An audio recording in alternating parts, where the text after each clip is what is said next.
Do you want a thick and juicy neck? Well, of course you do if you clicked on this video. So let's dive into it. Neck training is honestly one of the most overlooked things by most people, even though it's like one of the most aesthetic muscle groups you have. It's something people see all the time when you cover your body with clothes, like outside of maybe your arms. Most of the time people see your neck. Now, I'm making this video to share my progress with neck training over the past year and over the year that I've been training, what I did with my routine, as well as to talk about how the neck looks change your whole aesthetic. So how does neck training change your aesthetics? To begin with, let's look at how neck training affects other people, as well as examples of bodybuilders who don't train neck at all, and how weak it makes them look as a result. As you can see, based on just looking at their face and neck, you wouldn't be able to tell that they train at all until you see their body. It would bring out your jawline out and make your face more masculine. And even if you don't train at the gym, I would still train this because it's effective like training your face. Now in the future I might make a separate video for full facial aesthetics routine and how to looks max your face to your max potential. But for this video I'm just going to focus on the neck training aspect, which is honestly the biggest thing you can do for your face and to have proper aesthetics. But just looking at these examples of these people, we can now truly see how much it matters. Now, there's also people who say that it doesn't matter, it's a waste of time and all that, but those people are usually the people who have like pencil necks and who are basically against neck training overall, which is really stupid in my opinion. And but those people can live with their aesthetics, I guess.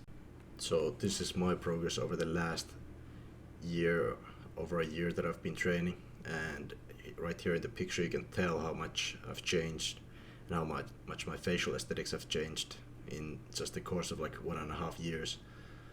You can tell how I went from looking very non-masculine and kind of soft to like a boy look to a man, and how my face developed alongside my training.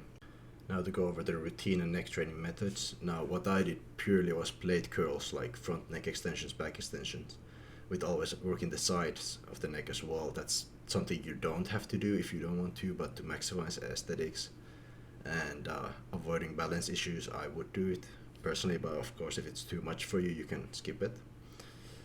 Personally, I started doing from like a 4 kilogram plate at home, and then I worked up to doing 20 kilogram plate at the gym for like 25 to 35 reps on front and back extensions.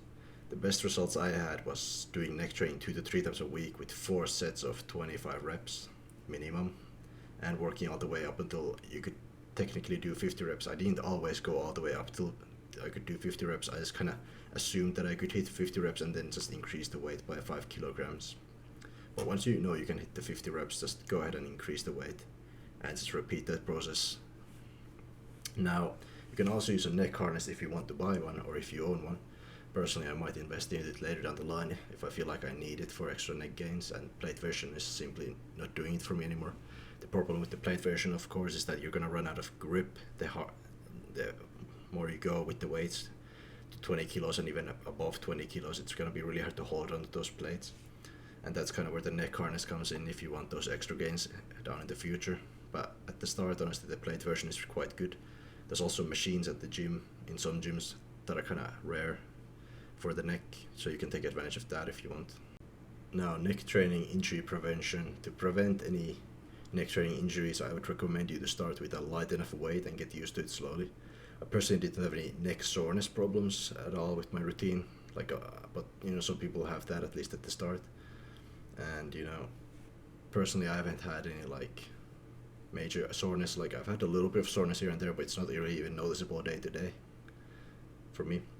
And remember with the reps that you should keep it controlled and slow. But personally, I haven't had huge issues doing faster reps, but keeping them kind of fast and controlled in a sense. But keeping the range of motion also controlled, so that I'm not like overextending my neck and causing an injury in that kind of a way.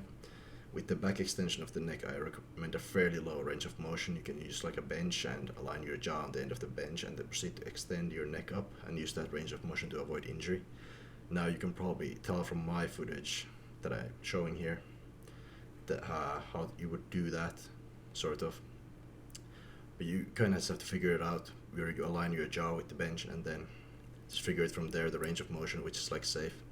Anyways, to conclude, that's it for the video. I hope you enjoyed and got something out of it, and I hope you make some amazing neck gains and gain godly facial aesthetics along the way. Now, take all of my advice with a grain of salt though. This is my personal experience and knowledge, so it might not always be 100% for everybody, and not everyone will see the same results as with anything in life. But may you have great neck gains, and see you in the next video.